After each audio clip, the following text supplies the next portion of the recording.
will Matt be joining us? I wish. You know, I feel like there should be a warning in this video that plenty of animals were harmed in the making of lots of animals were tortured. It's terrible. I guess we should add debating eating animals to the description of this live video. Um, Clement, what are we eating and drinking tonight? Welcome to Wine Wednesday with Wyan and Quemmen. What are we eating and drinking tonight, Dr. Clem? Balsamic Brussels sprouts. Did you just say balsamic? Yes. Balsamic? Vinegar. Yeah. Balsamic. And lamb that has not been cooked for long enough. You think it's not been cooked long enough? No, it should be like. If I had done this right, I would have started yesterday, but I only started today. So first of all, you're underselling it because you didn't even mention the red wine tonight. Oh, right. Tonight we're okay. So we're gonna talk about bachelor cooking first of all tonight, while we talk about business and review a very very important product in my life. We're going on a product review that is going to rock your world. Oh, I gotta look at YouTube. I can't forget about YouTube. You are not going to want to miss this product review, YouTube. Oh, and you know what? YouTube can't see the animals that we are destroying over here. How do you adjust this You just push it down. thing? That's what she said. Ow!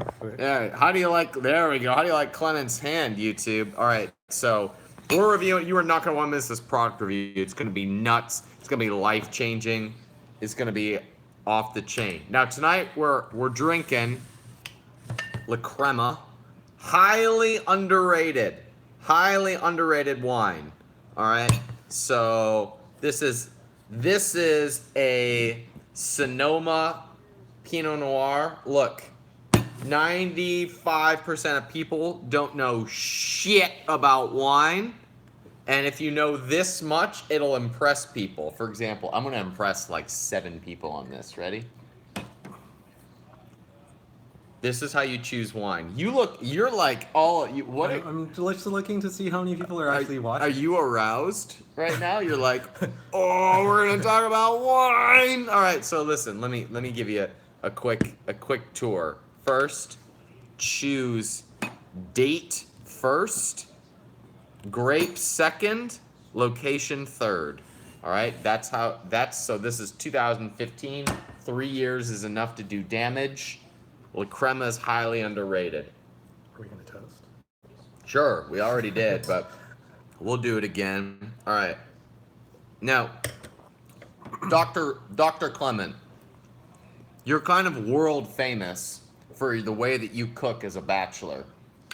Why don't you give the internet a quick lowdown on how you make all right, if you follow me on Instagram, you've seen some pretty epic meals that Clement Wyan has made. So why don't you reveal your secrets to the frickin' internet? Sous vide, which many people are What, were you speaking French again? cooking under vacuum in water. It's this ginormous machine that sits on the kitchen counter. Yep. And it slow cooks it for like It's a 12 and a half days? Yeah, I'd call it slow cooker on steroids. I actually did this today, and I misread the instructions since I pretty much only cook by recipe. Because, yeah, I'm not. Oh, it is a little undercooked. Tough. But it's delicious. Yes. I think I could have added 24 hours to that, and it would have been... Oh my goodness. I think lamb is like the easiest to impress meal as a bachelor. Like lamb, it's really, people are always impressed when you make lamb. And there's several really easy ways to make it that impress people. For example, big secret here, first recipe in Tim Ferriss's 4-Hour Chef is lamb osobuco. How do you say it?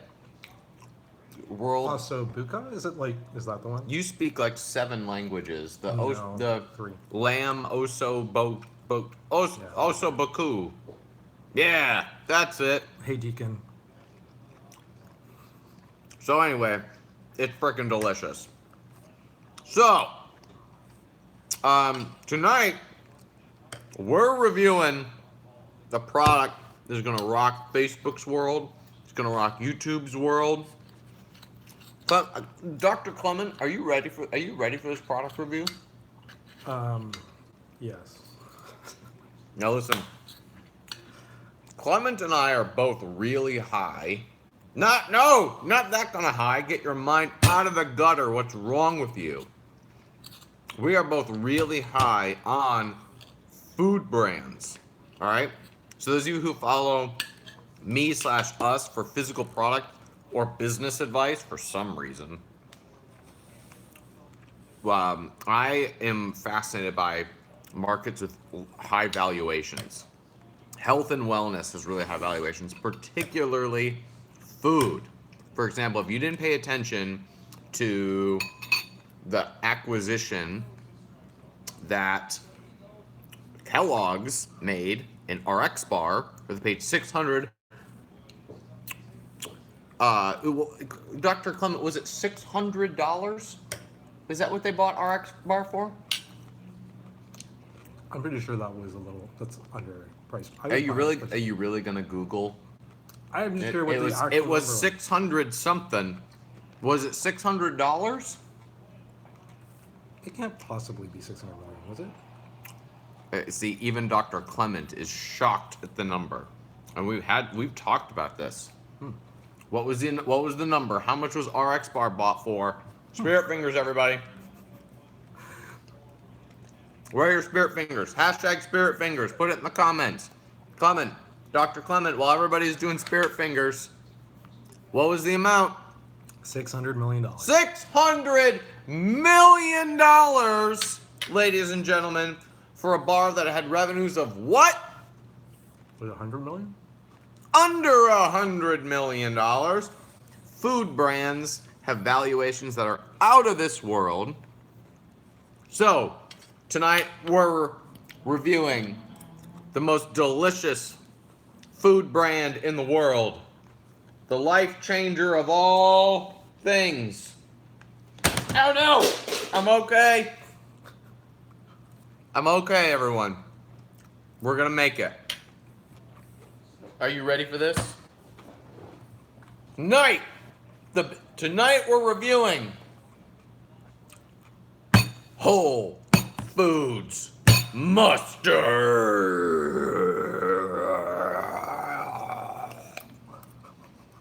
It's gonna be freaking insane. This is gonna be nuts. Oh, Clement is getting ready for a mess. That's what's going on here. He is getting ready for this to get nasty. He's getting ready for this to get angry. He's getting ready for this to be messy. He's bringing out the paper towels. Tyler Atwell just joined. By the way, he's going to be crashing with us. Cool. I'm excited to have Tyler Atwell crashing with us. See you soon, Tyler. When is he coming? What? He's coming tomorrow. Oh, cool. He was going to come tonight, but I told him that might throw a wrench. Might throw a wrench into Wine Wednesday. All right. He'll always be a guest. We'll have to start doing guests on Wine Wednesdays. Yeah. All right. Clement, on a scale of 1 to 10. Actually, let me give you an easier question, okay? Yashu says that you look Canadian. Who? Yashu says that you look Canadian. I think it's a little racist. Because specifically, I think you look Asian. Mm-hmm. Like a deep Aborigine Asian. That's possible. Okay, so on a scale of 9.5 to 10, how much do you love mustard as a human being? By the way, while he's thinking, we got the Indians game going on in the background. If you don't love the Indians, you suck. I don't know that I normally like mustard.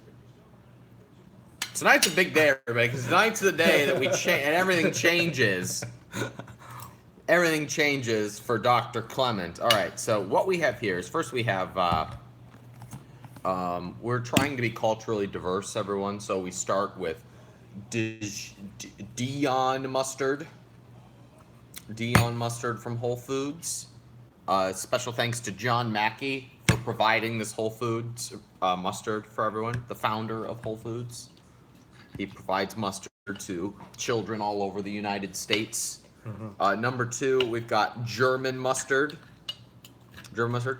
Hey, what the hell is German mustard? How is that different from American mustard? I don't know. Okay, and number 3, we've got spicy Korean. How do you say that? I'll guess it's gochujang. Gochujang? How do you say, what's that Korean for? I'm not Korean. Oh, could have fooled me. All right, so gochujang mustard. Now, how do you think that gochujang mustard is relevant in these tense times with North Korea right now? Asian. Apparently, they should serve it at these meetings. Oh man, that would be great. How do you not have a good meeting between Kim Jong-un and Donald Trump if they're serving gochujang mustard with lamb, hopefully? All right, so here's what we're gonna do. First, should we do this no, I can't do it blind because I've already tried the mustards. Dr. Clement, do you think this will work better on the Brussels or the lamb shank? I know they could say lamb because we've already got balsamic vinegar on the Brussels sprouts. Okay. All right. So let's do it on the lamb. We're testing it on the meat tonight, ladies and gentlemen. By the way, Anna would like to know, how do you drink wine correctly? Be careful with the wibe because the blanket become tent and is getting up from your feet and you get a cold. Emoji, emoji, emoji, emoji, emoji, emoji, emoji. That's good Obviously. advice. Obviously. Way to keep it concise, everybody. All right. So first, I think we need to try Korean first, German second, French third. What do you say about this, Dr. Clement? Sounds good. All right. So we're going to rate these on a scale of 1 to 10. We're going to go for flavor, manliness, and we need a third category. Post in the comments, what's the third category?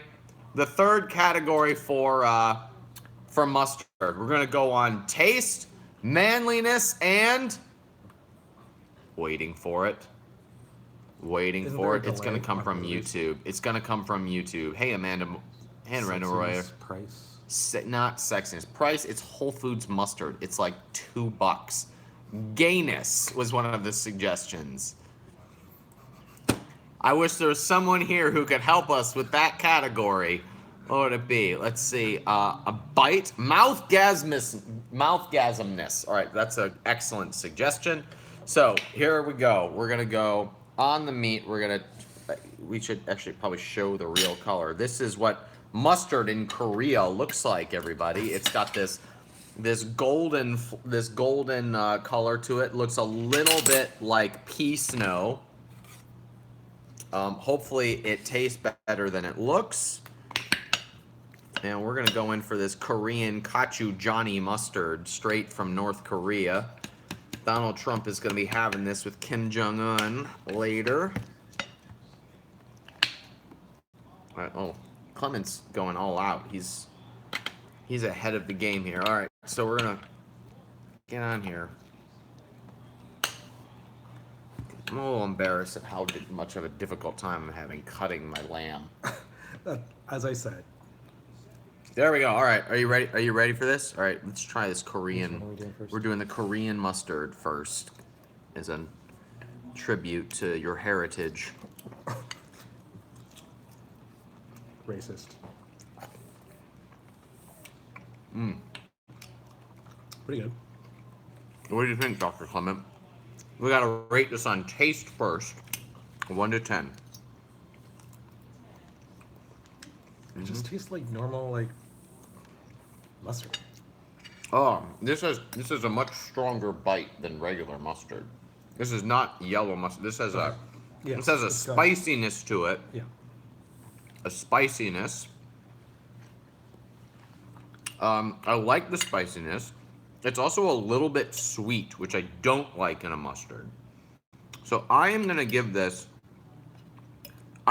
mustard 7 for taste. What do you give it, Dr. Clem? I'll go 6. All right, now I gotta rate it on manliness. I'll go first. I'm actually What's the scale? Like 0 to 10? 1 to 10. Like 0's effeminate, 10 is. Yeah, maybe- yeah. It's like, Like, what's the scale here? sorry, I was thrown by a very odd YouTube comment. Not that I have ever seen a weird YouTube comment before. A comment from a gay man, which I've never gotten ever. Anyway, that threw me. Mustard, the manliness of the mustard. The way that we rate this, yes, a 0. It's like only pussies eat that kind of mustard, right? That would be like Grey Poupon, Okay. which Yeah, is I can work Grey with that. Grey Poupon is actually only like is probably a 4 or a 5 on the manliness scale, because the flavor's so good on Grey Poupon. It's just for packaging reasons. It's kind of a pussy mustard. Okay. All right, you see where I'm going on this, right? I'm nowhere near an expert on mustard, so yeah, Okay. we'll say sure. Sure, what? That's not a ranking. My ranking, I'll go with because it's that spice probably does it in for a lot of guys. So I'll probably go 6.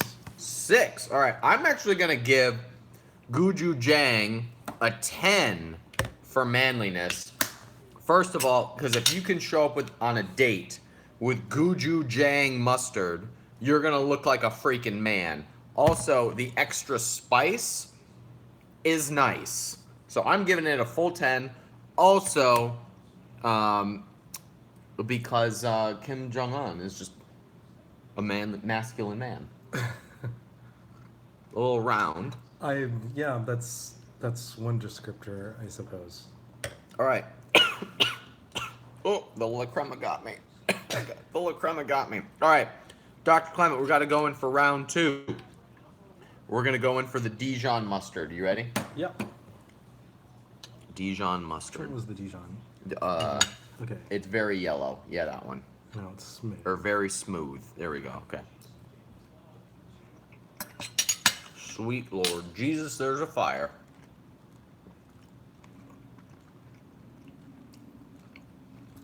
Taste, I'm giving it a 9. This is my jam. So it's a lot more sour than More sour. Yeah. Okay. Interesting. That wasn't the word I was thinking of. Go on. And I would say that it's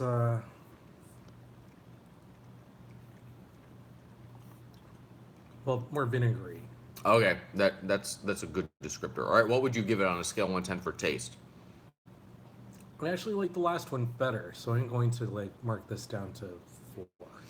Gonna give it a 4. All right, I gave it a 9. Dr. Clem gives it a 4. What do you give it in terms of manliness? There is nothing strong about this. so Wow. Wow. Okay. I will say, well, not nothing. It's vinegary, so we'll go 3. Ooh, man, I give it a 7 for manliness because it has a really, really strong kick. Not just a spice, but like a burn your throat kind of kick, which I rather enjoy. Right. What about for mouthgasmness?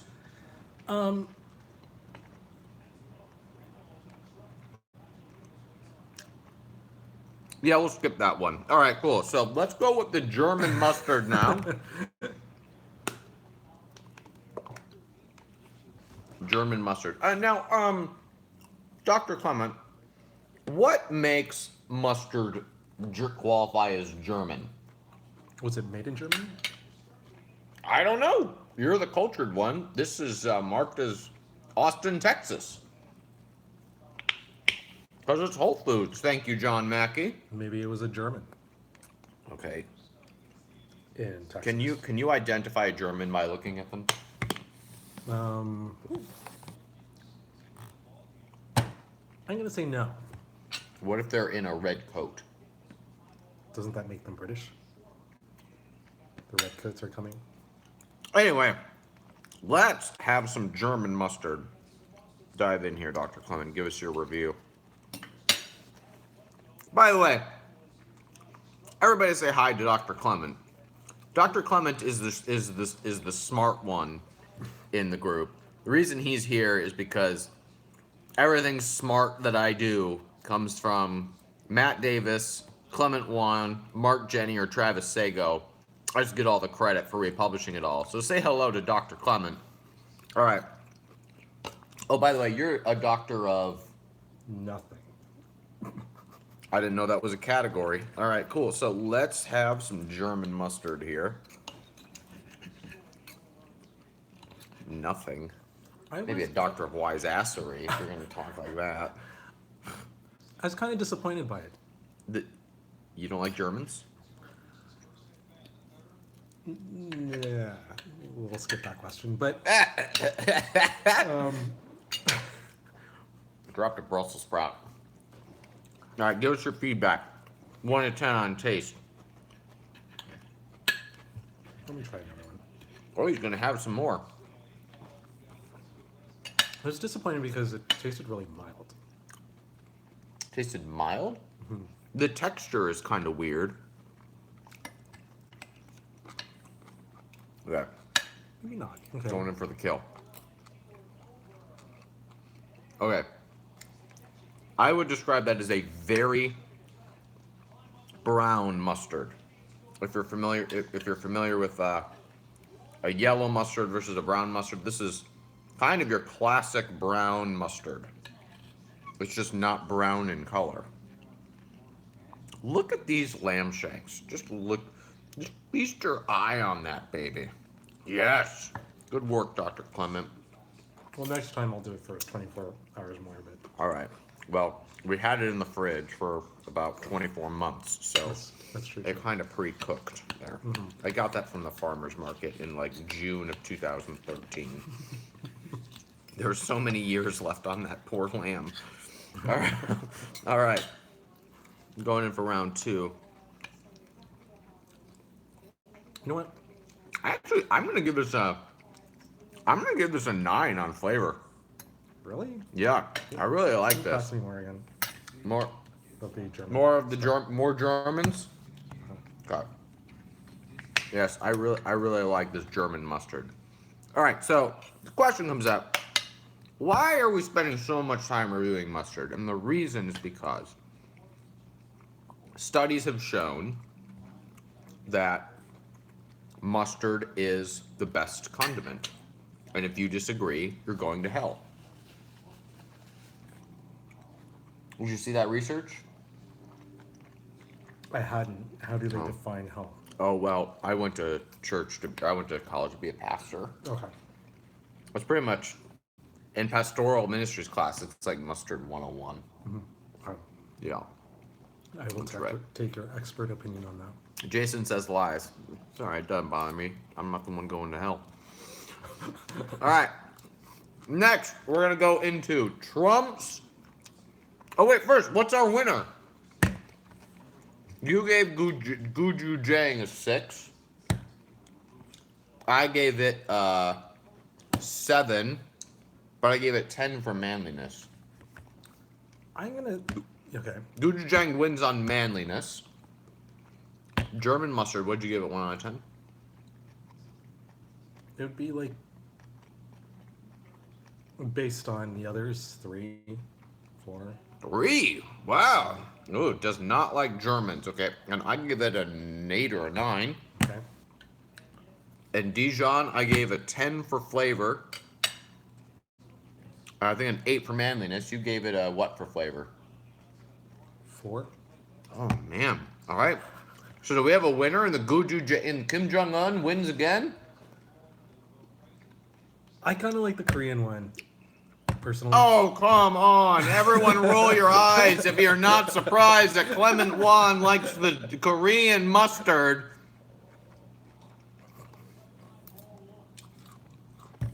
In this crazy PC, politically correct world, the Koreans win again.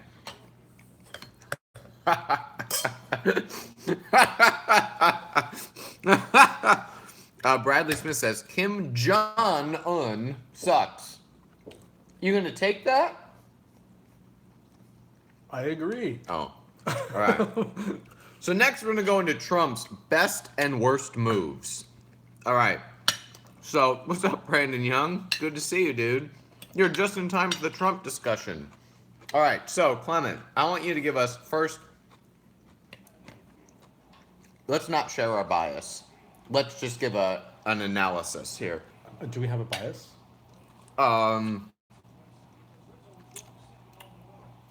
Maybe sometimes. I think I'm completely objective on that subject. Okay. You know what we need? Pink Himalayan sea salt. I'm gonna get some. Didn't I Dr. put it Clement. on Huh? I thought I bought it over. Dr. Clement, give us Trump's worst 3 moves in office so far. He better not raise tariffs on gochujang mustard. Worst 3, go. Where's that big thing of salt? I thought I brought it over. There's that one. There's that one. Oh, yeah. All right, okay. What are his best and worst moves? Go. I don't Say know. something smart. Trade. Well, I guess he's getting, like, results, so it's not... In trade? Yes. Which is interesting. Like, I disagree with... I think you should just... If people want to subsidize their... Pause. Quick product review. Jacobson salt is the fucking GOAT.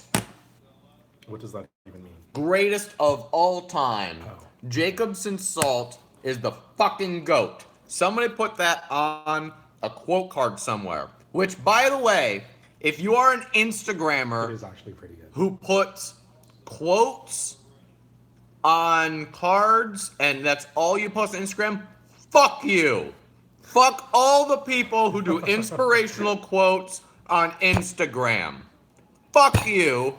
Get some Jacobson salt. That's what is fucking the GOAT. That came out weird. Not exactly how I meant it. Where do you hide this? Where do I hide it? Yeah, I was I hide thinking it in of the the other- fucking salt jar. Okay. In the salt section of the house. Okay. I was looking for it the other day. Fucking amazing. All right, so listen, this one here is the rosemary salt.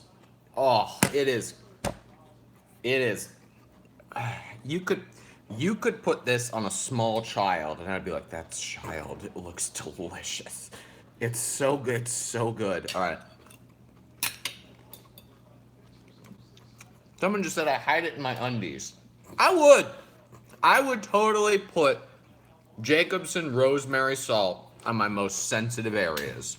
If anyone knows anyone at Jacobson Salt, please send them an email, a message with 2 things. 1, I want to buy your company. We should talk about private equity in this stream. And number 2, tell them that I put Jacobson Salt on my most sensitive areas. Those are the things I want you to send them. All right. Someone put hey, can you look up on your fancy phone if Jacobson Salt has social media? Jacobson Salt. This is what we're gonna do. Listen, fast laners, capitalists, 1%ers. I don't know what the fuck to call everybody anymore. Listen, this is what we're gonna do. We're all gonna tweet inappropriate things at Jacobson Salt. That's what we're gonna do. All together, everyone at once, okay? Did you find them? I'm looking. What's their Twitter or something? I'm gonna tell them how I put Jacobson salt on my most sensitive areas. Who Twitters Yeah. anymore? Well, who Twitters anymore? Companies. Oh. And if they're on Instagram, I'll just take a picture of me putting it on my most They sensitive actually do areas. have one. Jacobson Salt. All right, perfect. So, and what is it? Jacobson Salt. Okay. CO. Jacobson Salt Co. Like Jacobson Salt Co. Right? Yeah. So it's All right. Listen. EN. So JACOB SEN Salt Co. Salt Co. Okay. This is what I'm tweeting right now. I love Jacobson Salt Co. You know so what? much. Is this the one where like they made the butter? Did they make the The butter? the butter that you really liked, which had the mushroom, not mushroom, but The truffles. yes, The truffle butter. yeah. Did Are they? these good? Wait a minute. If they did, my mind's gonna be fucking blown. Or is it Jacobson. Wait a minute. No, it doesn't look like it. Nope, they're just salt. Okay. They're just a salt company. All right, so I just tweeted, I love Jacobson Salt Co. so much that I put it on my most sensitive areas. I need all of you to join me. Here's Regalis. Regalis. That's what's good. All right, so Williamson. I need all of you to join me in tweeting at Jacobson Salt Co. and tell them how much you just send them something about how delicious it is and where on your body you put it. Okay? I'm sure they will be delighted. I'm sure. If they're on Instagram, I'll send them a photo. Okay, so trade is your is the thing that you dislike Donald Trump did. I most dislike those fuckers who post inspirational posts on Instagram. And that's Trump's fault? Look, I didn't see a lot of it under Obama. Okay, everybody was getting their hope and change from Obama. And now they have to get it from their goddamn Instagram posts because that's all that people. God, just go. If those Instagram accounts were people, I would pee on them. All right, go, please. All right, what's your second least favorite thing about? Is the U.S. marketplace too saturated? Not in the salt category, I'll tell you that. Because Jacobson is the fucking goat. All right. What else don't you like about, what else has Trump done wrong?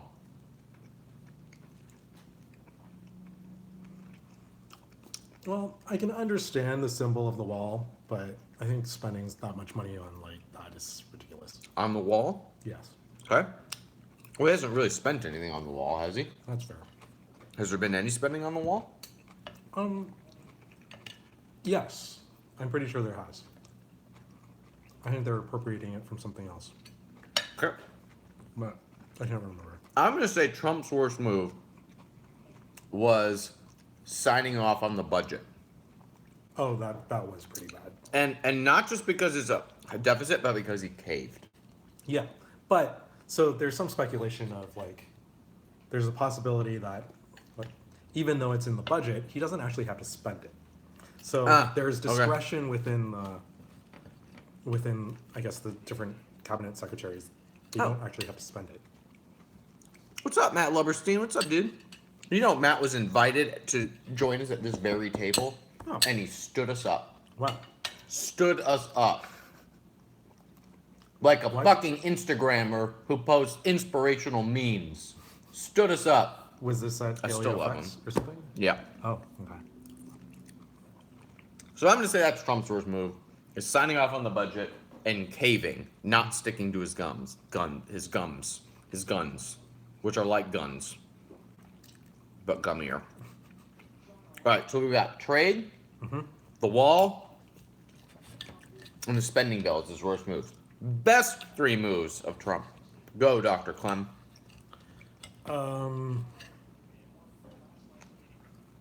I think there is much to come, but the tax bill is definitely up there.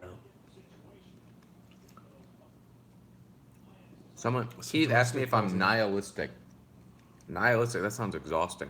No, you're not. Like you think everything's pretty dark. Pretty dark? Yeah, I didn't Really? think so at all. Like, I think more or less these my are impression dark. of the word. No, nihilistic means you don't believe in anything. I'm gonna go off camera while I get a piece of meat unstuck from my teeth. What are Trump's best moves?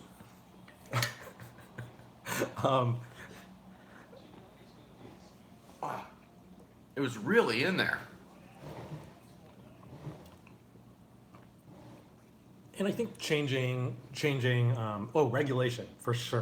Like That's a massive good one. reductions across the board on regulation.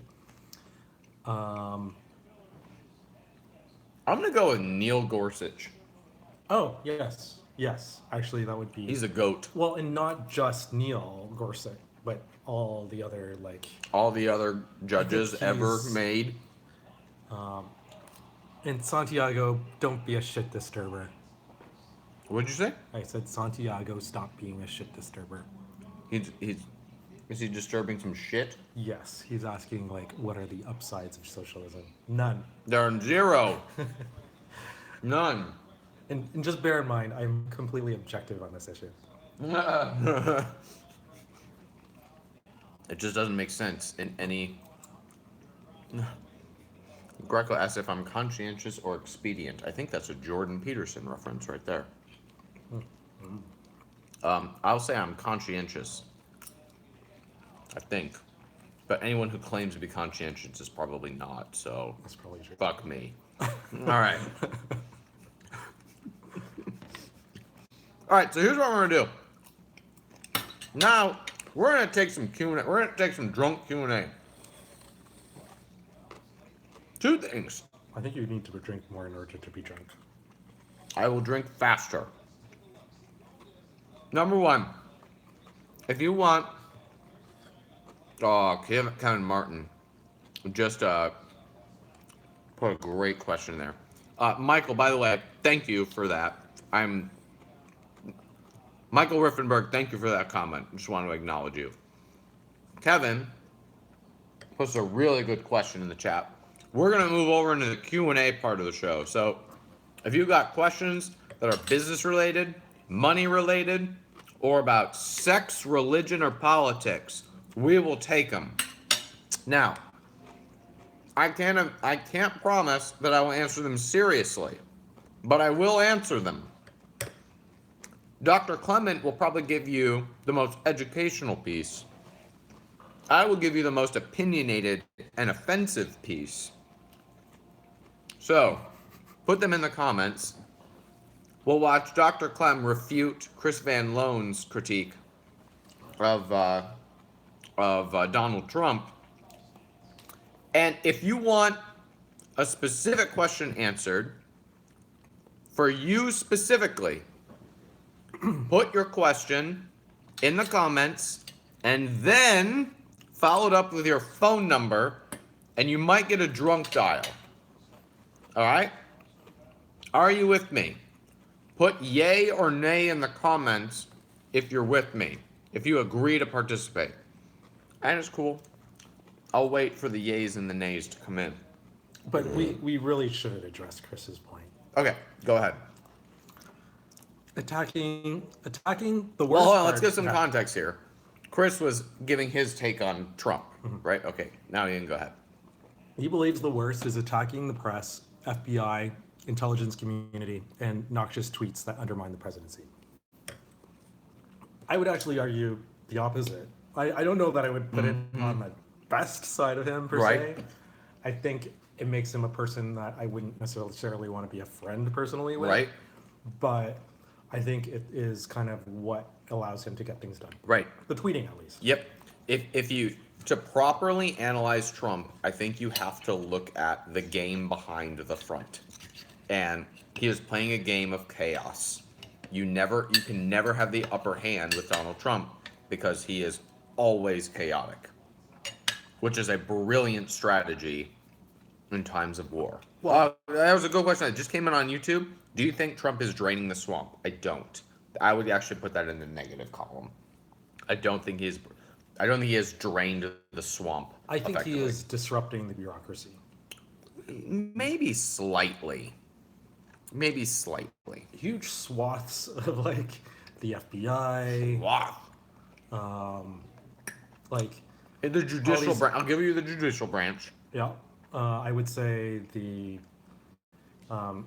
morale's pretty low at the FBI, as it should be for the crap they've pulled. I would bet the morale's pretty low at the CIA. And I mean, he's shrinking government. He's just not filling roles. He's letting people go. That's true. So I guess how do you define the swamp? Like, Swamp would be like the political machine that is run by people who have been under several administrations. then I think without a doubt he is disrupting it. Whether or not it's like actually, I think some people are being replaced by others. But Yeah, so like if we look at who's the new FBI director, John, what's his name? I just can't stand him. I can't stand to look at his face. He's been around forever. Like, why do you bring in somebody like that? I don't know. I thought, oh no, the CIA director is a woman. First woman, incidentally, CIA director that's ever been appointed. Yay! But that doesn't get press because he's not. Because Obama. yeah, right. Oh. If it was Obama, it would be. Uh, There'd be, oh, what a progressive putting a Yes, woman in charge of the CIA. Yeah.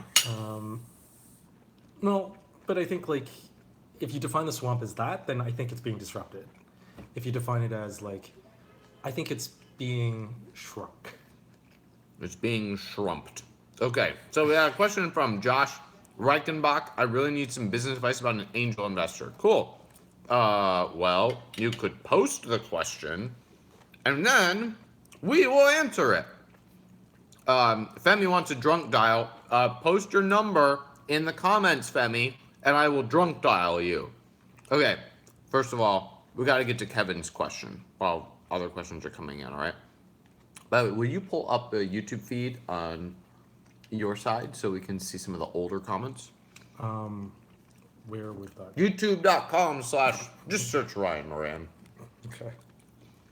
All right, so Kevin would like to know, specifically to Dr. Clem, would you rather have $500K in cash or $1.5 million in Jolly Ranchers? That's quite the image. All right, that's quite the thumbnail. Let me see again. Perfect. All right, so would you rather have $500K in cash or $1.5 million in Jolly Ranchers? I'm going to throw in a C. $1 million in fucking Jameson rosemary salt. The goat. Go. What do you choose? What can I sell for the? Can I actually liquidate it into under one? Yeah, of course you can. Oh, then take the higher value Okay, so and sell it. that's what Kevin said. I'm actually going to go with the $500K in cash. Here's why. Because the time to liquidate that much Jolly Ranchers is going to be very difficult. Do you And know I- that though? Huh? Don't Americans go through Jolly Ranchers? Like How long is it going to take you to liquidate $1.5 million worth of Jolly Ranchers? That's going to take forever. Meanwhile, you could just invest the $500K. Again, it has to be liquidatable at the amount, but I think like, I mean, I would imagine that the inventory turns on that kind of stuff is pretty high, so hopefully you could liquidate it pretty quickly. All right, so we got a question. Before we call Femi. I can't figure out how you get like the. Oh, I will show you. There's this beautiful feature on YouTube. It's called the scroll. Mm-hmm. And I was wrong, so now I'm just a dick. Mm-hmm. That's weird. We actually can't pull them up. That's really bizarre. Super bizarre on a live. Okay, so question that comes in for Dr. Clement. If you had a spare $100K laying around, where would you put it and why? Put it in a Jacobson Salt Co. That's what I would do. I put that all over my most sensitive areas. It's quite the image, but I think Now we're gonna get the real answers from the good doctor. if you can, or if you have a business and that you can control. Why did you were waiting for me to notice? Yeah. Okay, go on. If you can, and you have your own business and you know what your returns are, your business and yourself are probably the best investments. What do you mean by invest in yourself? What does that mean? So I'm reluctant to say like education. I'm about to because- put some gochujang mustard all over my Brussels sprouts. Yeah, that would be. Oh yeah. Give me the Korean. What is invest in yourself? So like if you have your business, that's easy. Invest in because you have control over the capital. Whereas like if you invest in the stock market or another business, there's always a lot more. There's both more and less risk, because more risk in the sense that it's you don't really know what's happening with the money. I mean, I think. Why does this keep happening? Why is the Indians game freezing up? Keep talking, Uncle Clement. What I think, about if you didn't have a business? What would be investing in? What does investing in yourself mean? I guess this is where I look really stupid, because I'm not really sure. But Well- in the sense that I think trying to figure out where you can improve your income opportunities individually, where you can put more, you can have more control over what you earn, and move away from making money from the time that you spend on things versus the assets you own are. Someone just put "Go Cavs" in the comments, which reminds me. Will someone tell me? Will someone give me an update? Where are we in the Cavs game? Like, what's the score, and what quarter are we in? Because I want to put it on in the fourth quarter. We might be getting there. I wonder if on the YouTube. Oh, we have another computer. Right. Now I'm going to answer this question. First of all, investing in yourself to me means, oh, really good question from Matthew. How do you apply the 80-20 principle in your personal life? Cool. So, Cavs are up 71-58. Yes. All right. So investing in yourself to me means books, mentors, experiments, and experiences. Books, mentors, experiences, and experiments. Books. Highest ROI thing you will do is put information into your brain. But you can't really. Well, I guess you can spend $100,000 worth of books. Right. It's just part of an investment, right? Number 2, mentors. Just pay somebody who you want to be like. Hang around with them. Number 3, experiments. Be willing to lose it all for high upside. Experiences. Things you will never forget. I had an uncle who gave me the feedback: spend your money on things that people can wine burps, on things that people cannot take away from you. People can take your Jacobson salt away from them. They'll take it from your cold, dead fingers, but they'll take it from you. But they can't take things you learn. They can't take experiences. That's where you should spend your extra $100K. Financially, I'd probably buy a website, buy a cash flowing website. You could probably buy one that was doing $40K a year with an audience for $100K. ROI wise, that is going to be your best bet. Aren't you dependent on like what Google does, or? Well, you should know whatever business you're buying. And if you bought one with an audience, no, you wouldn't be dependent on Google. But like buying any business, you're going to be dependent on something. Aren't you dependent on customers buying things? Yeah. Okay. Well, the difference between a platform and. True. What's your opinion on selling potato chips on Amazon? That's where all the money is. Potato chips. All the money's in potato chips. All right.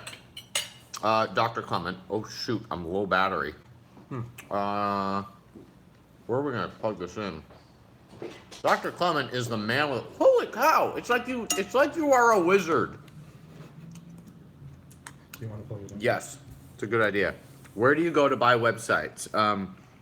I use the good folks at Income Store. I also like FE International. Sometimes like to browse flippa.com. Now, Dr. Clement, would you please, on speakerphone, dial this number? Doing our first drunk dial of the night, ladies and gentlemen.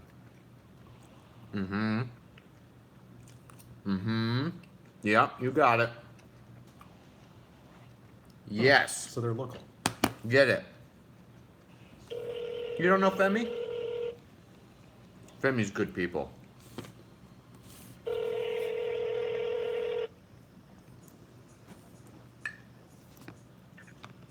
Hello? Fabulous Femi, what's going on? You want some lamb shank?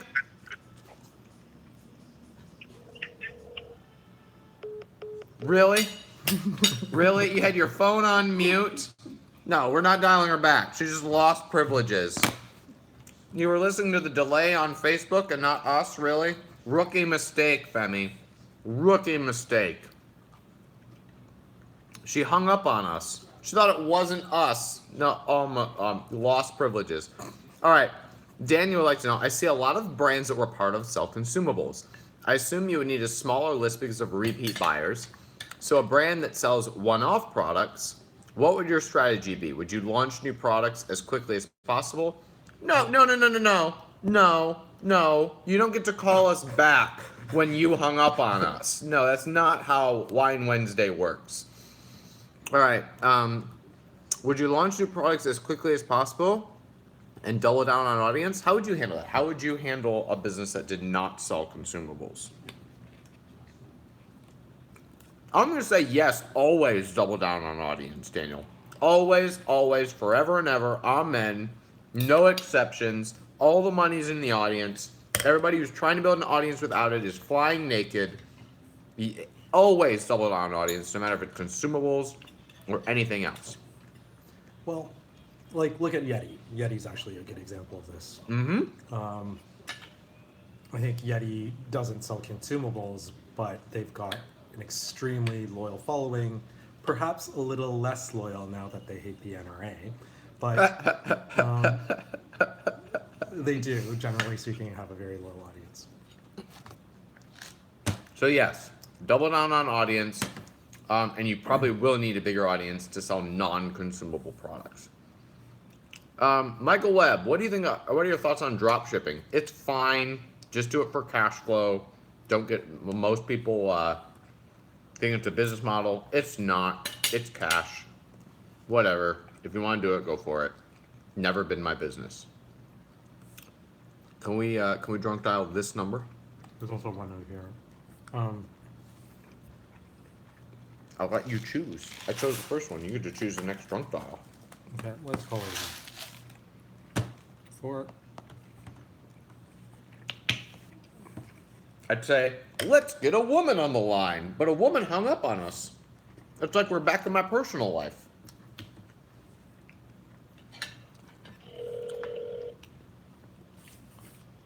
Questionable. What are you saying? Hey, Carmen, Wyan. Aiden, what's up, dude? Aiden, Hi, What- it's Aiden. I asked you a question. I said, "What's up, dude?" Oh, the ceiling and the sky is up. That's profound. What's up, man? What do you want to ask us on Wine Wednesday? Great. What are your dating goals? Short term, medium, or long term? And why? What is short term, medium, or long term? Yeah. What are your dating goals? My dating goals? Yes. You know, when I- you're looking for a lover. This is I think he's asking you. I hope not. But all right, I'm a little stumped. My short-term, long-term, medium goals, or long-term, yeah. I guess I'll go first and you go second. All right. What are my short-term, long-term goals for dating? This is. I feel I'm actually put on the spot here. Good thing you're going first. I'm gonna go. I'm gonna go long. I'm gonna go long-term first. So long-term, I want deep connections with people that I care about and want to be with for many years. And I don't feel the need to be married. I could get married. I'm not turned off to being married, but I don't need to be married. And I just ate mustard from my forearm to my finger to my mouth. Delicious. Yes, it's better that way. Extra salt. So I don't feel the need to be married. I could be married.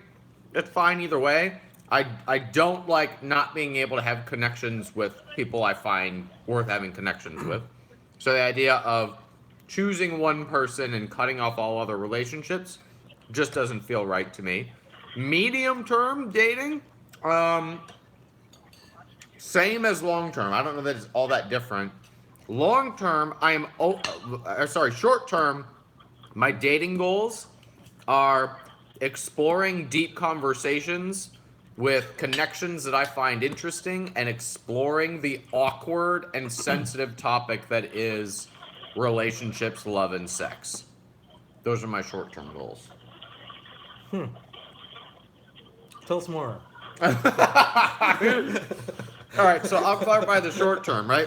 So I grew up with the idea that there's like, you pick one person, you're with them forever, you don't have sex till you're married. And like in the church, that was what I believed and what I practiced until I was like 26, and then found out I was going to be a dad. So I knew I wasn't going to have the way that I was brought up, and that opened up a can of worms of like, what's the purpose of relationships and marriage? What do you do with like the way that we do it doesn't seem to be working out so well. Are there other ways to do this? And that's a messy, awkward, hard conversation that I want to have, and there's not a lot of people having it. So I want to have those types of conversations in the short term with people that I find interesting and attractive. All right, Clement, those are my short-term, medium-term, and long-term goals. What are yours? Almost exactly. No.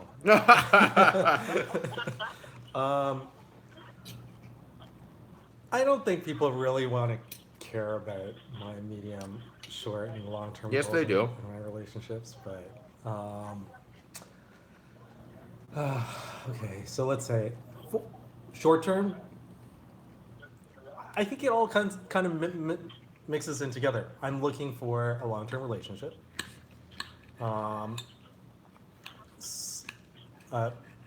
Something that's supportive of my goals, that augments what I want to do in the world, and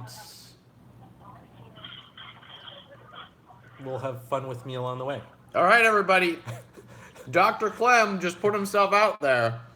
How can people reach you if they want to go on a date with Dr. Clem? What's your Twitter handle? I don't have Twitter. What's your Insta handle? I am very hesitant to tell you.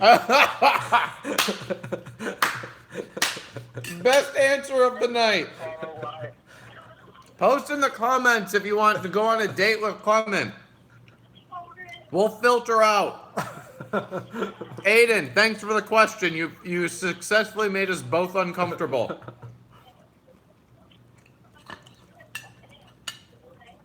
And thanks again, Aiden. Hey, thank you. All right, man. Thank you. Talk to you soon. Privilege. Have a good night. All right, you too. Do we want to call live free and entrepreneur? Yeah, we can do that. I want to address Femi's question. You should call me back because entrepreneurs don't give up and then try again and see until it works, which is interesting because I would say entrepreneurs don't hang up on other entrepreneurs. All right, who are we about to call? Ghostbusters! You see what I did there? The Indians game keeps locking up, so we're going to put on the Cavs.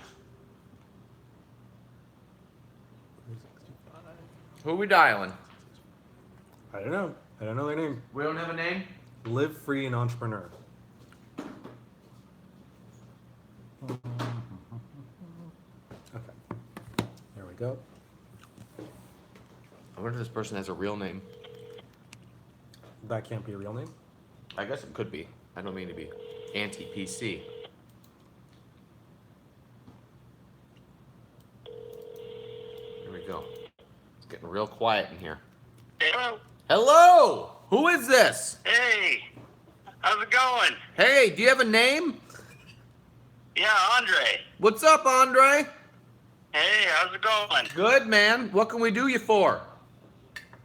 Yeah, I just had some questions in regards to your test group. I've been doing your test group for a couple weeks now, and I guess the one thing that's missing from the test group, I would say, is maybe an overview or maybe somebody to look at the products I'm selling now and see if it's even worth continuing on, and basically should I be looking at other products to sell? Cool. So, yes, you should always be looking for more products to sell. Always. Okay. Now, remember, my philosophy is that you should target and choose a person, not a product. And people buy an infinite number of products. For example, on this live call, I've basically said that I like weird foods. I like Korean mustard. I like rosemary salt. I think La Crema, which is a cheap wine, is super underrated. So you've started to identify things about me. I'm a person who buys multiple things. For the Whoa. record, La Crema is not that cheap. La Crema is like a $20 wine. That's a cheap wine, It's Dr. not Clem. like $3 or Yeah. like. You are correct. It is not $3.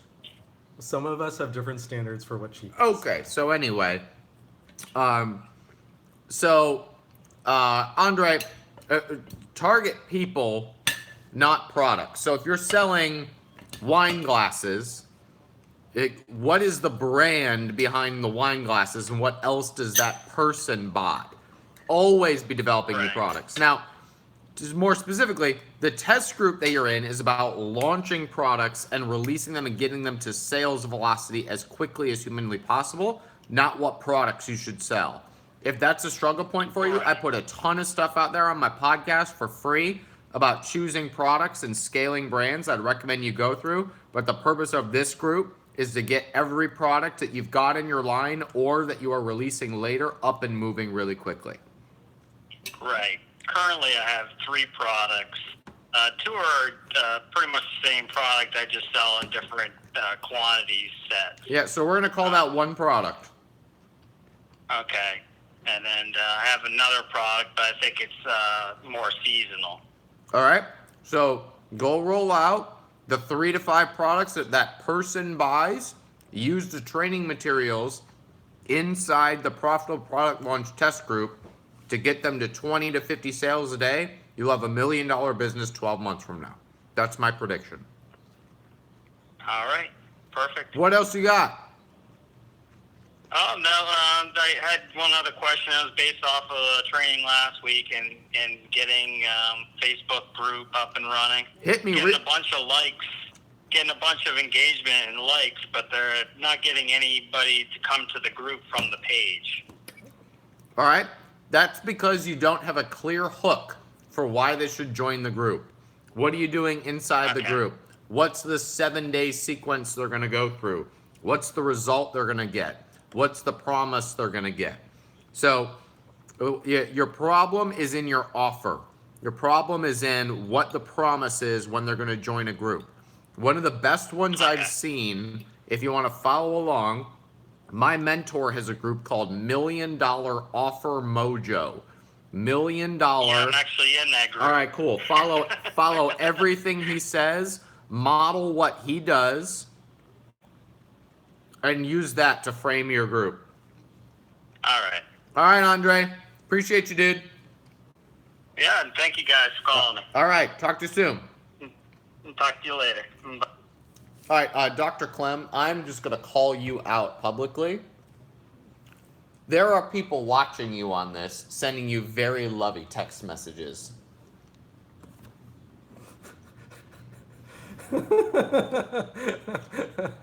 Busted! We busted him! This is great for Clement's love life. If you find Clement attractive, post it in the comments. He might reach out to you so you can send him lovey text messages. I know what's going on here. I see what's going on. Moving on to questions. Okay. Dodge. What do we got, Dr. Clement? I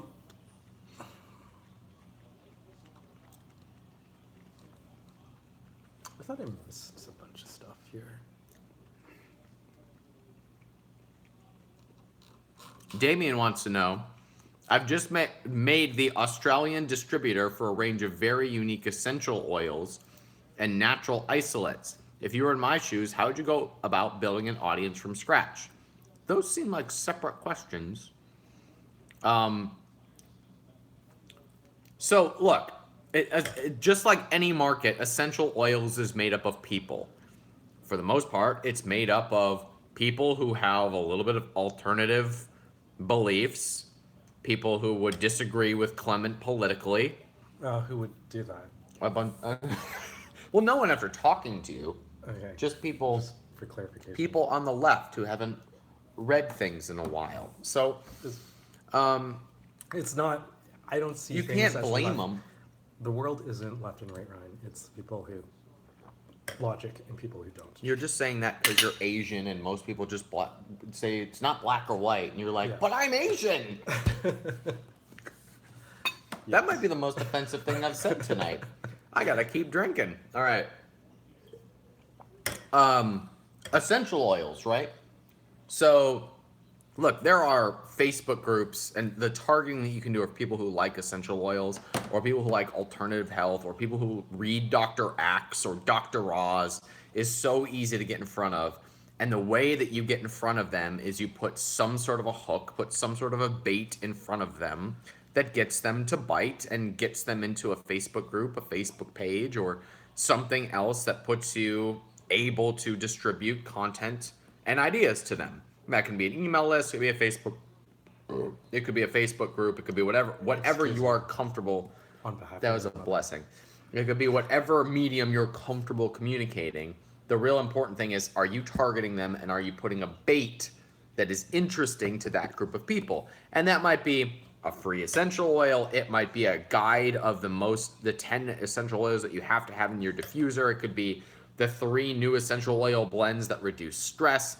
It could be this essential oil causes weight loss and removes hunger cravings.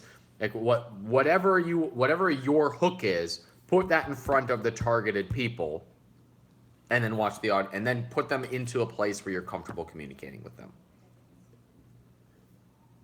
Well, Dr. Clement, what do we have next? We have a call. We're gonna call. Oh, who we Brock calling? Johnson. Brock Johnson?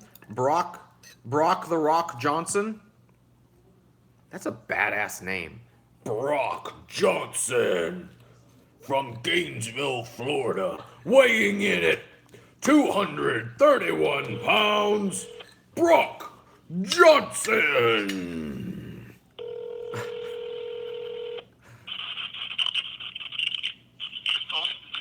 How's it going? Is this the heavyweight champion of the world, Brock Johnson? 150. 150. Not exactly. All right, what 150-pound Brock Johnson? What can we do for the featherweight champion of the world? Yeah, so my question would more so be, what's your, you talk about buying the Cleveland Indians. I guess my thing I want to know is, what's the deeper part of that? It's a good goal to work towards, but more so kind of what the purpose of what you're doing is, and kind of your vision for what impact you want to leave, and how you want to positively affect people.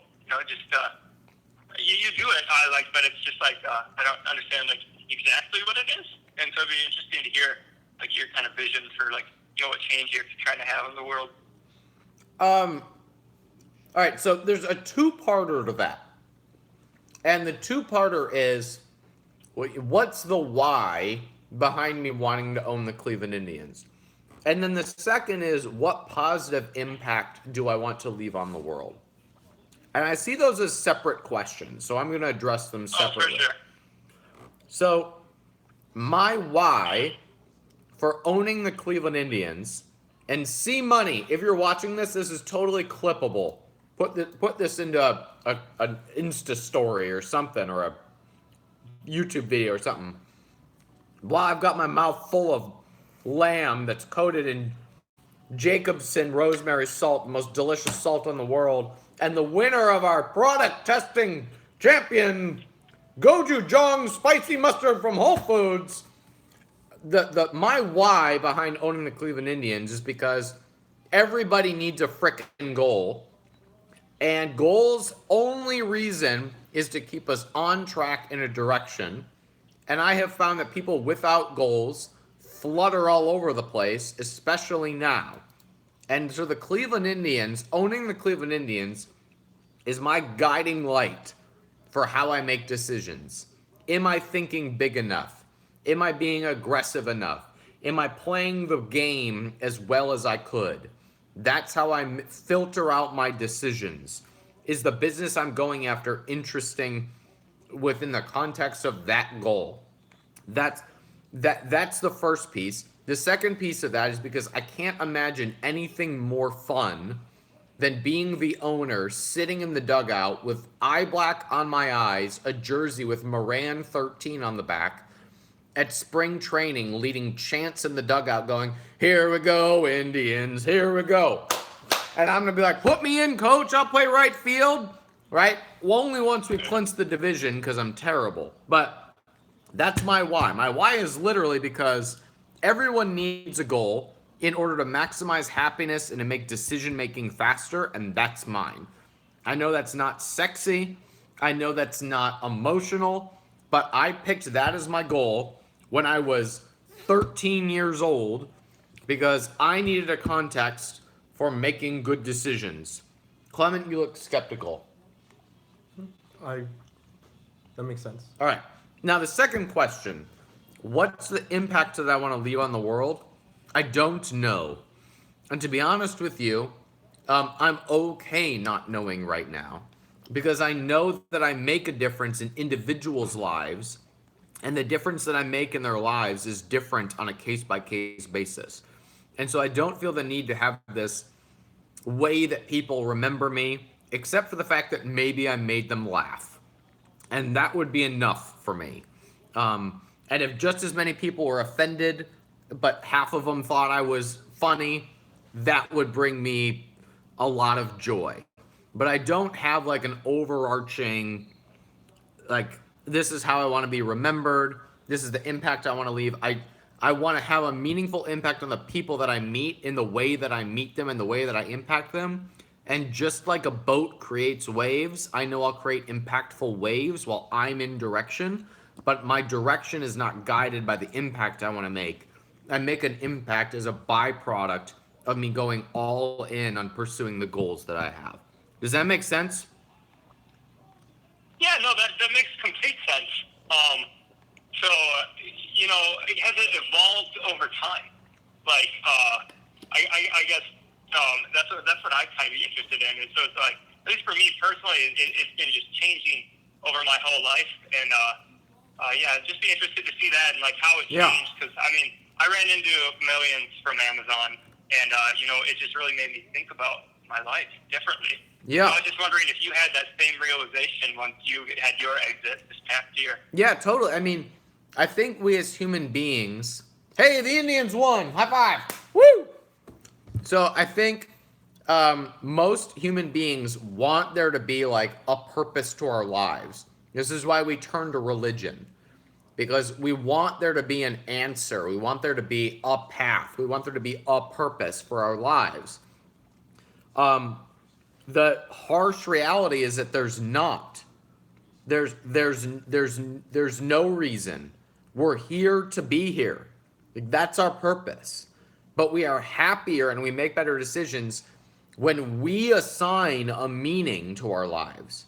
And that can change based on circumstance, based on season, based on our surroundings. And we make better decisions when we decide what the filter is going to be for our lives. Now, most of us let other people make that decision. We make that decision based on what religion we're a part of, what political party we're a part of, what our parents tell us. And so we're always at the mercy of what our context is. I just choose that I'm okay with my context changing from time to time. And sometimes that really fucking sucks. Like sometimes you feel like you're a reed in the wind being blown around because you don't know what it is in this period of your life. And when you're in that period, the purpose of your life is to become the person that will be ready for the next time you feel like you know what your purpose is, which is like the hardest thing in the world to do, which is why we want there to be like one thing that guides us, one thing that drives us. But there is no ethereal ultimate meaning to it. There's just whatever meaning we assign to our lives. You know, I agree with like pretty much every one of those points. And I know my purpose is that people are actively working towards whatever they are deciding to make. Yeah. So my whole purpose was to just maybe have you clarify in public as just to what you kind of working towards, because psychologically, you know, maybe think about it a little bit more, and you know, maybe somebody watching this will think about what they're working towards. I like your style, featherweight champion of the world, Brock Johnson. Well, I appreciate you taking my call, and I hope that you guys have a great night. Yeah, where are you based, man? Minneapolis. Awesome, dude. I appreciate you. Thanks so much for watching.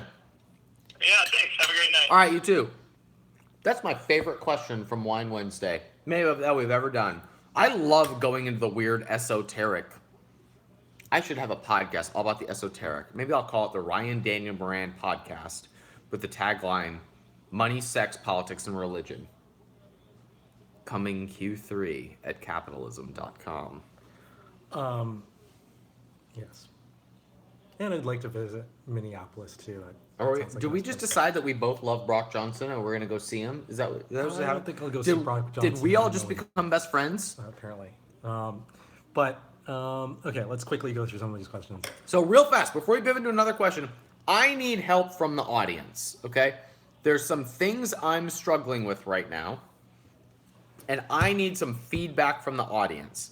So Brock brought up some interesting points, and I was talking a little bit about being in transition in your purpose. I've been in that spot. Now, I feel like I'm on the tail end of that transition, but so I feel pretty good about where I am in life, but where I need help is dialing in my message and the next pieces, like the next context of content that I'm delivering. Like, I kind of feel like I should just have a personal podcast where I talk about money, sex, politics, and religion. I sometimes feel like I should have a business and politics show that is capitalism.com.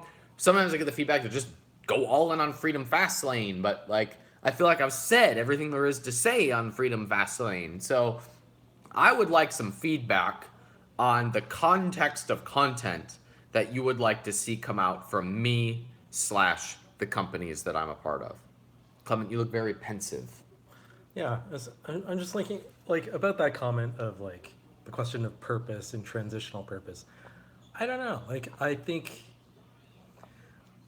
our experiences help build on what we think or what we feel is our purpose over time, but does it mean that it actually changes all that dramatically, or if there was some innate subconscious idea of what purpose is? Because like, okay, context is, I think I had a business coach-ish person who used to always point out like there's a difference between happiness and satisfaction. Mm-hmm.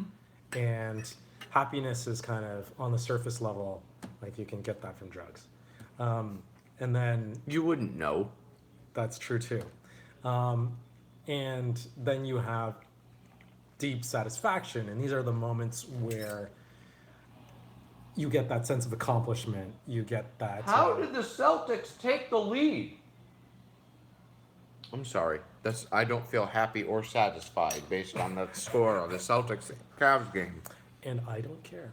Man. Okay. Sorry, I interrupted. This was important. Go on. And when it comes to satisfaction, I think that when we think back to in our lives where we were deeply satisfied, deeply, those give us the clues of what our purpose is. And I don't know that changes.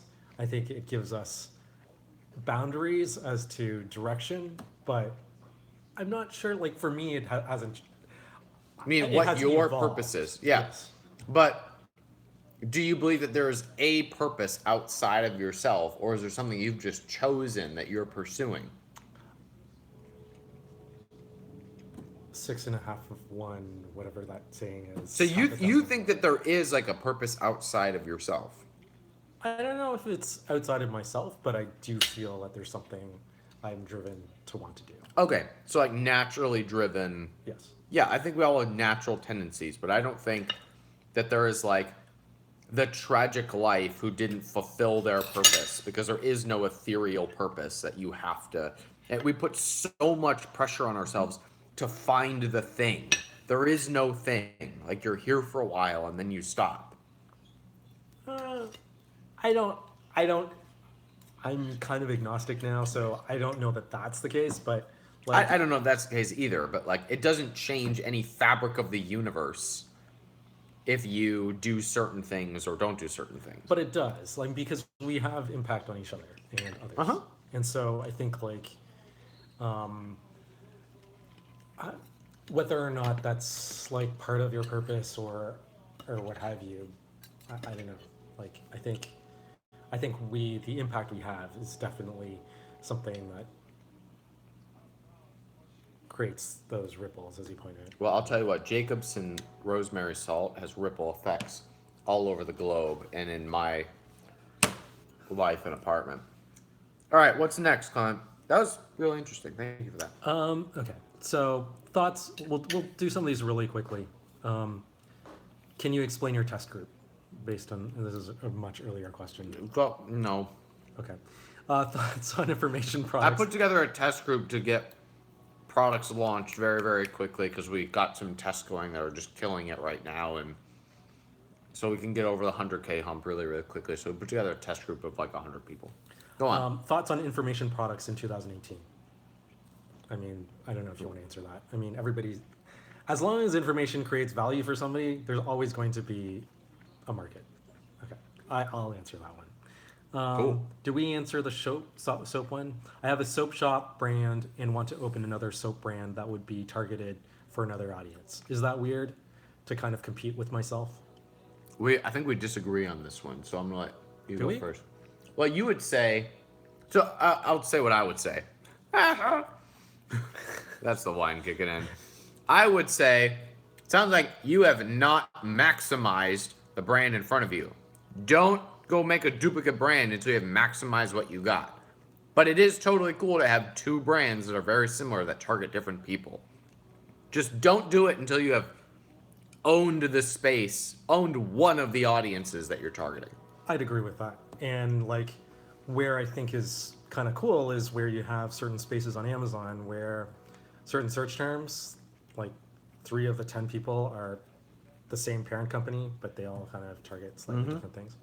Yep. Why sell companies and not try to build 9 or 10 figures? before selling? I've gotten that a couple times because I've never built a 9-figure company. So, Nick, the reason I sold an 8-figure company was I had never had $10 million before. And there's an ROI to safety and happiness and security. Like, you become more risk tolerant when you're like, but I got millions of dollars in the bank. And so it frees you up to take other risks. Number 2, I'd never built a $100 million business before. I didn't know how to take it to $100 million. And my hope is that the people that I partnered with would know, and I would learn faster as a result of partnering with them and selling to them. And to that point, you liquidated most of your holdings. Right. I still own 20%. Yeah. And you can apply that to other things. Yep. I'd rather have 20% of a $100 million company And than 50% of a $10 million company. And invariably, I would also argue, like, at some point, your returns start to slow down. So whether or not Good you're point. the right person to take advantage of that and structure things differently so that you can still maintain those high returns is an open question. This is about to get messy. Chris, you should definitely screenshot that one. Hey, both Dorishes are here. Yeah. This meal is totally bulletproof. No, we aren't. We are eating lamb, sous vide lamb. Lamb sous vide. Ah, That was cooked for too little time, but you know. still delicious. Okay. Ryan, need your advice. Want to do dropship using Google, Okay. or want to build list via Facebook or supplement on Amazon? Not sure how to make better and wiser decision. What's your opinion? Build the frickin' list. You own the list. Driving traffic via Google to drop shipping is a cash flow play. Don't do a cash flow play. Build the list as an asset you'll own for years. Yes, this is going to be recorded, so you can watch it later. To Lucifer. So, To Lucifer? yes. Shit. I wasn't aware he watched my broadcast. Well, he's not. He's Now I looking feel- for the recording. I guess it's good that Lucifer is asking me. I was watching one about life advice and purpose. Because I'll tell you what, if anyone needs some new direction in life, it's the Lord of Darkness, Lucifer. Man, that guy has been fucking with good people for a long time. About time he got his life on track. All right. Fucking Lucifer, man. So somebody said, the content I would like to see is advice that we can apply to our business lives. Maybe stories of your students or a case study like Jungle Scout. You can get that on Freedom Fastlane, right? Yeah, and your podcast, which is coming out soon. Mm-hmm. Also a good picture for you to take, Chris. Man, I cannot believe the Cavs blew this game. That's rough.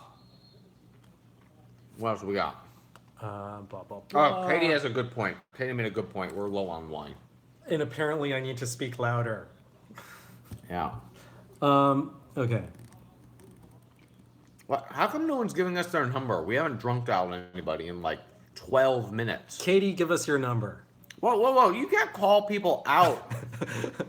Fine. People that we know. Devin. How did the Cavs fuck this up? Brock Johnson says, by the way, Ryan, I almost died a couple years ago and it completely changed my life. And I just faced Lyme disease this past week. Never know what's going to happen. It made me really think real hard about life. Those are always the moments that 3 years later you look back on and you're like, wow, I'm glad that happened. Thoughts on influencer marketing to promote a crypto merch brand? Well, don't sell crypto merch because crypto has no inherent value. Yes. But- Crypto is a technology, not an asset class. But influencer marketing is great. What? I had it, like, you just gave us your wife's number. What? Hello? You're a sneaky snake, Devin Dorish. You sound like your wife.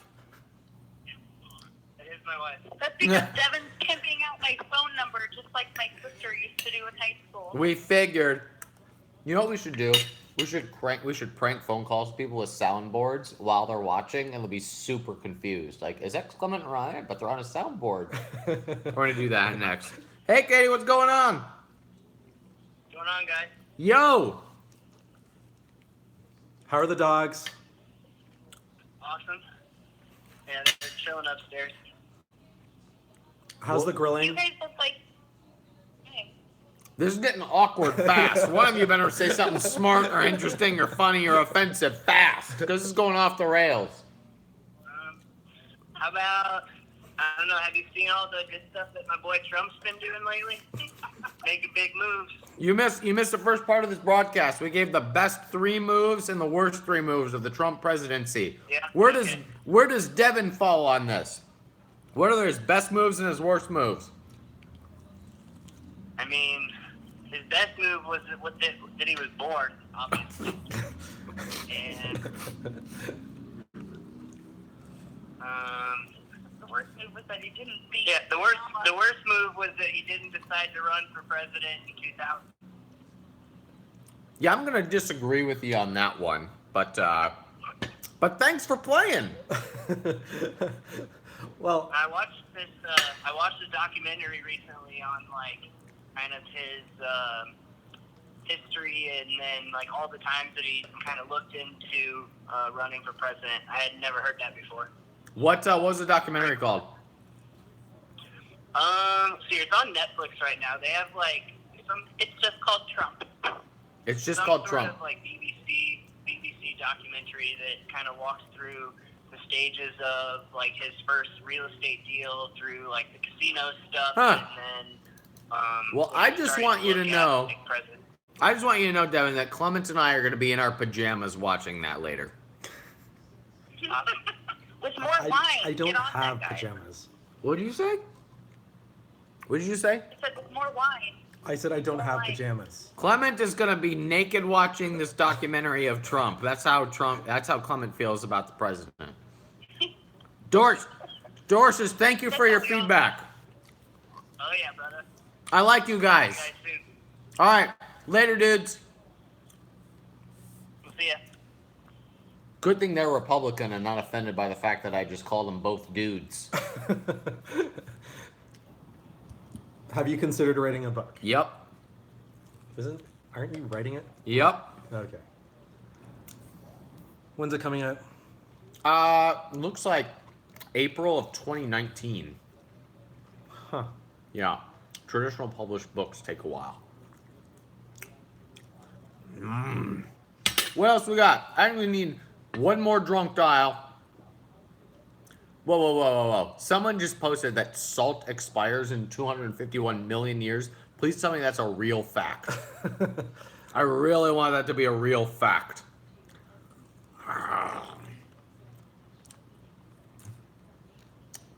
Okay.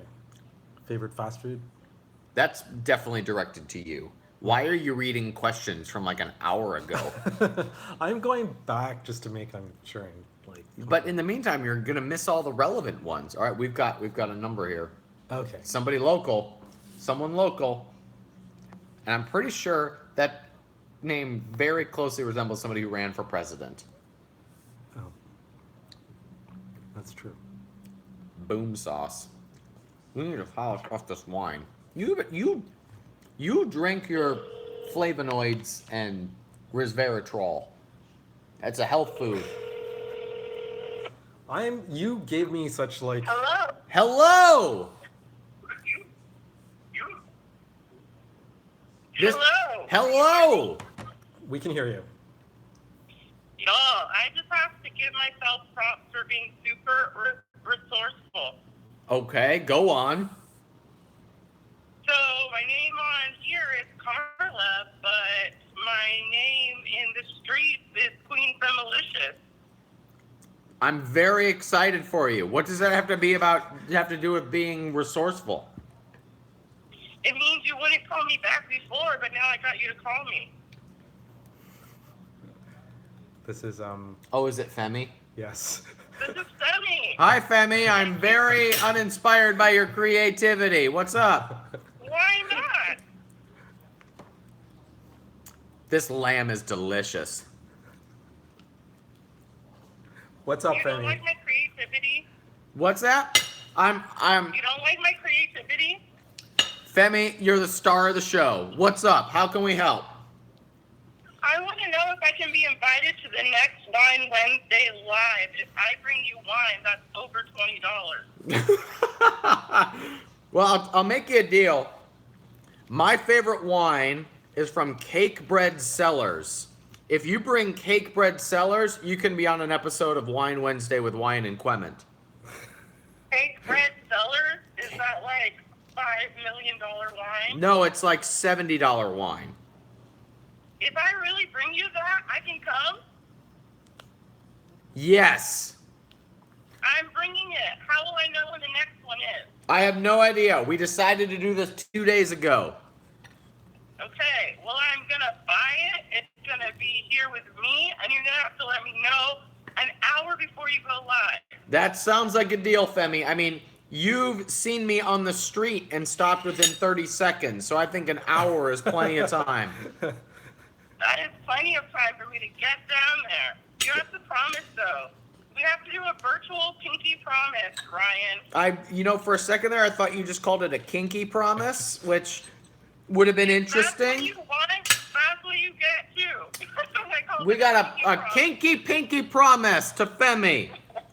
Well done on being resourceful, Femi. All right, I'm being serious, though. I'm buying that wine. You have to let me know. I'm very easily persuaded by cake bread sellers. I will have 2 bottles of it. Good girl. We'll see you then. Okay. All right, that's all I wanted. Thank you for calling me. All right, later, Gator. Bye. That was well done. That was well done. Set up a different Facebook profile. And we called the same number, didn't we? Yes, we did. That was horrible market research on our part. All right. All right, do we have time for one more? I like that Greco keeps posting salt facts. And I like that Judson Morgan is here because I need Judson Morgan to help me turn my Drunk Wednesdays into a real show. All right. What do we got? We got one more, right? Well, do we have a number to call? I don't know. I'm eating meat with mustard on it. I don't think we do. I think. Oh, I just got mustard in my hair. That's what a man does. You know what name I always enjoyed making fun of? Amanda. Why is that? Because Amanda sounds like a man, duh. And so sometimes she'd be like, hey, Amanda, do you know why I did that? She's like, why? I'd be like, because I'm a man, duh. They loved it. Moving on. Yeah. Yeah. So let's answer this question, and then we'll What do go we for got? the last call. All right. Hey, it's Punit from India. What is it? Punit. I Punit. think. Yes. Planning to sell natural supplements, Ayurveda on .com, but I can see ashwagandha sellers have like 13,000 reviews, and so is turmeric curcumin. Okay. Is it still a good market? I've answered this question like 10,000 times, so it's your turn. I think you can always niche down. And I think you can always, like, turmeric is a massive market, but it goes in all sorts of things. You can consider turning it into another food product or find a specific spin, look for, and use keyword searches as the clues. Keyword searches is the clues? Yeah. Like, Viral Launch has a good keyword search tool. So does Seller Tools. I like the way you put it. You can always niche down. You can always target a person that's after a specific effect and sell whatever the hell you want to sell to them. Oh, we're going to do another call? Yeah. What area code This is our that? last call. Meaning, like, where's that based? 404. It's a lot of fours. We're calling the Martinator. If that's what you want to call The it. Martinator. The Intercontinental Champion of the world. Just like the whitest white boy name in the world. The Martinator. How we doing? I'm doing better since Randy Thibault joined the Facebook Live. What's going on, Kevin? Hey, doing well, and it's an Atlanta number, but I'm here in Austin.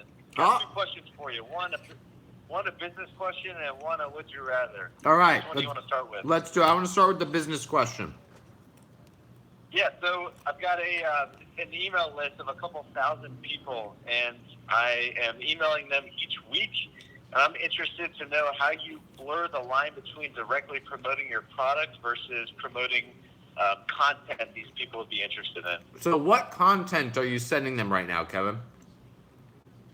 Yeah, so I'm in the mindfulness space, and I'm writing either an article, something to do with that space from my own perspective, or sharing other things that I found online and sending it to them, or a podcast or some sort of link.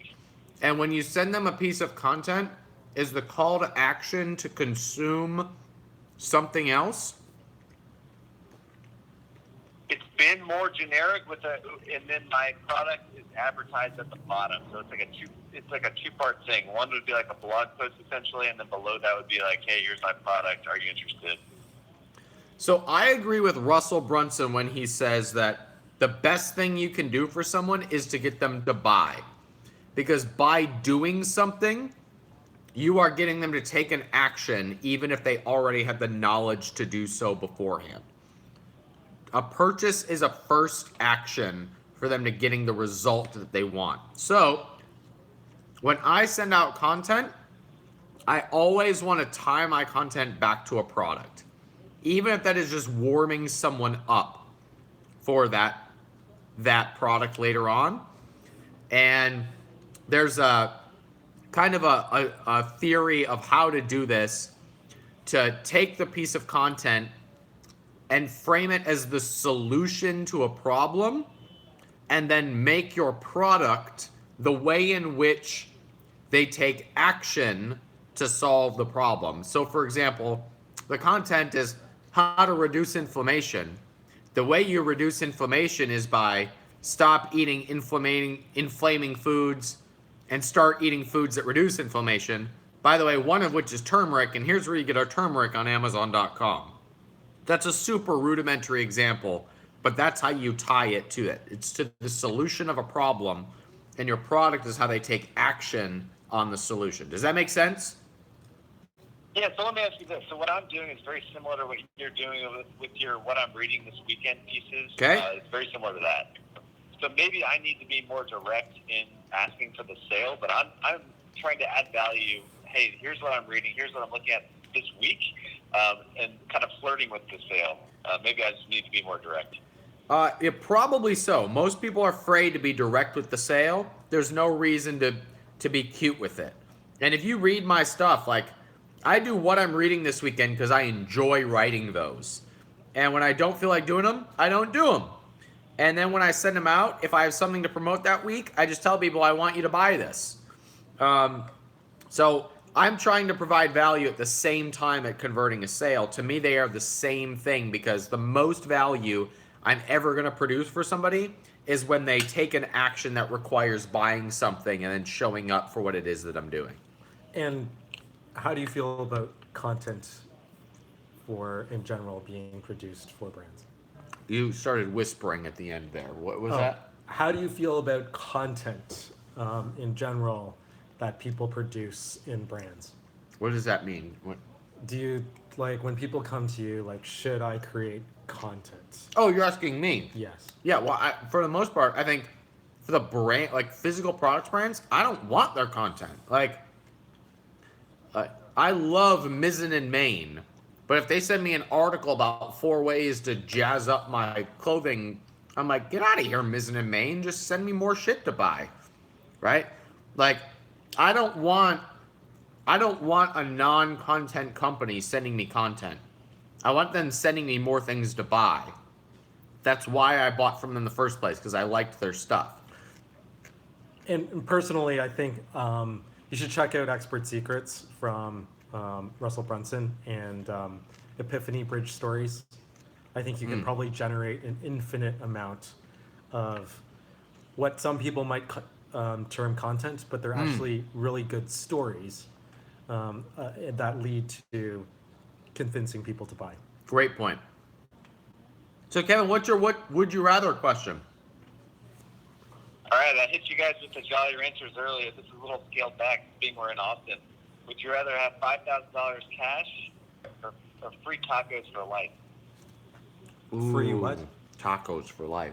Tacos. Tacos from where? Wherever you want to go, they're going to make a taco for you. Oh, definitely tacos for life then. Like, I definitely can get the value out of that. That's basically like you don't need to buy food ever again. So I can eat them at picnic. If I can get them at picnic, I'll take the tacos for life. All right, smart men. I like your style, Kevin. All right, thanks, guys. All right, have a good night. Yep, you too. Can you hit that button so I don't get grease all over? Okay. All right, on. Yeah. Well, I think that's going to conclude Wine Wednesday, Clement. Sounds good. We did good. We should do this more often, but we say that every time. So We do. Yeah. Both times. If you want to see us do this more often, hit the hearts and like section of this. Wow, I must be drunk. Give us some hearts if you want us to do this more often. You know what we should do? We should change the name of it. Just to frustrate Femi. Well, we're not doing Wine Wednesdays. We're not doing Wine Thursdays anymore, Femi. All right, we should do this more. We got lots of hearts coming in. I was just like, is today Thursday? You gave me a heart attack.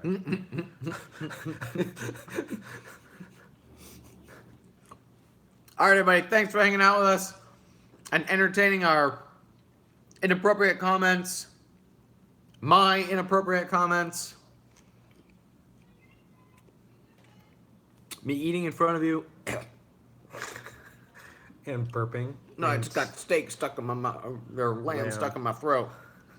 All right, everybody. Thanks for watching. We'll see you on the next Wine Wednesday with Clement and Wyan. Have a good night, everybody. Go Indians.